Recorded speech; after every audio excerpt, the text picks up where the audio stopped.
బ్యాంకులు ప్రజల వద్ద నుండి డబ్బుల్ని డిపాజిట్ల రూపంలో సేకరిస్తూ ఉంటాయి.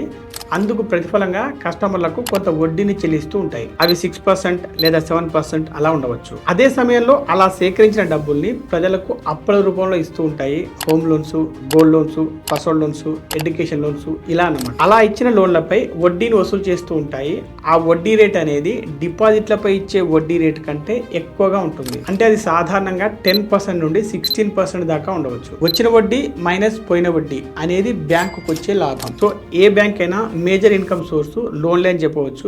ఆ లోన్లు కూడా రెండు రకాలుగా ఉంటాయి: secured loans, unsecured loans. Secured loans అంటే ఏవైనా తాకట్టు పెట్టుకొని అప్పులు ఇవ్వడం. Home loans, gold loans, mortgage loans ఇలాంటివి అనమాట. తాకట్టు పెట్టిన ఆస్తుల, వస్తువుల విలువ ఇచ్చిన లోన్ విలువ కంటే ఎక్కువగా ఉంటుంది. కాబట్టి ఇలాంటి లోన్లు ఎగ్గొట్టడం అనేది ఉండదు. ఒకవేళ ఎగ్గొడితే లోన్ తీసుకున్న వాడికే ఎక్కువ నష్టం. అందుకే ఇలాంటి లోన్లకు ఇంట్రెస్ట్ రేట్స్ అనేవి తక్కువగా ఉంటాయి. అవి దాదాపు సంవత్సరానికి 10% లోపే ఉంటాయి. ఇక అన్సెక్యూర్డ్ లోన్స్ అంటే క్రెడిట్ స్కోరు, క్రెడిట్ హిస్టరీ మాత్రమే చూసి ఇచ్చే లోన్లు. పర్సనల్ లోన్లు, క్రెడిట్ కార్డులపై ఇచ్చే లోన్స్ ఇవన్నీ అన్సెక్యూర్డ్ లోన్ కిందకి వస్తాయి.